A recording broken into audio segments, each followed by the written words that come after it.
नेते अंबादास दानवे बोलतात, ऐकूया. भारतीय जनता पार्टीच्या गोटात सुद्धा आहे, पण बऱ्याच जुन्या जाणत्या लोकांना भारतीय जनता पार्टी आताच्या विद्यमान खासदारांना तिकीट नाकारून काही शासकीय अधिकाऱ्यांना, प्रशासनातील सेवेतील अधिकाऱ्यांना देण्याच्या तयारीत आहे, अशी प्रकारची माहिती कार्यकर्त्यात खालपर्यंत आहे. आणि कारण मला असं ओव्हरऑल याच्यातून वाटतं की भारतीय जनता पार्टी फक्त देशाच्या चेहऱ्यावर निवडणूक लढू इच्छिते, स्थानिक चेहऱ्याशी त्यांना कोणतंही देणं घेणं नाही आहे. आणि म्हणून त्यांची फक्त आधी त्या 23 विषय स्पेसिफिक तयारी याच पद्धतीनं चालू असावी असं मला वाटतं.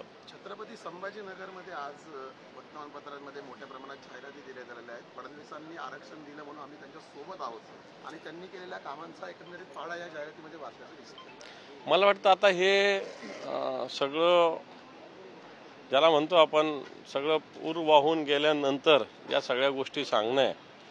कारण आज ज्या पद्धतीनं एकटे फडणवीस मराठ्यांच्या आरक्षण विरोधी आहे अशा प्रकारची भूमिका सगळ्या आंदोलकांनी आणि विशेषतः मराठा समाजामध्ये रुजलेली आहे.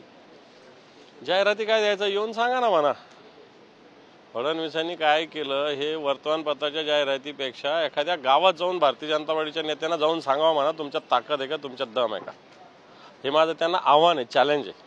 तर नाशिकच्या लॉंग मार्च मधले शेतकरी पुन्हा एकदा आक्रमक झालेले आहेत. नाशिकच्या जिल्हाधिकारी कार्यालयासमोर आता त्यांनी ठिय्या दिलेला आहे पुन्हा एकदा.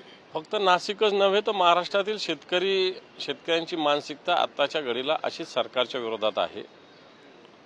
महाराष्ट्रातील शेतकरी मला वाटतं अस्वस्थ आहे एकंदर सगळ्या सरकारच्या ध्येय धोरणामुळं, नैसर्गिक वातावरणामुळं, त्या सरकारने जी कारवाई करायची त्या सगळ्या हेतूमुळं सरकार फक्त घोषणाबाजीमध्ये गुंतलेलं आहे. आणि म्हणून मग शेतमालाचा भावाचा मुद्दा असेल, बाजाराचा मुद्दा असेल, सरकारकडून सुरू करणारे खरेदी केंद्र असेल, आयात निर्यात बंदी असेल, हे असे वेगवेगळे विषय जर बघितले तर मला वाटतं शेतकरी अस्वस्थच आहे.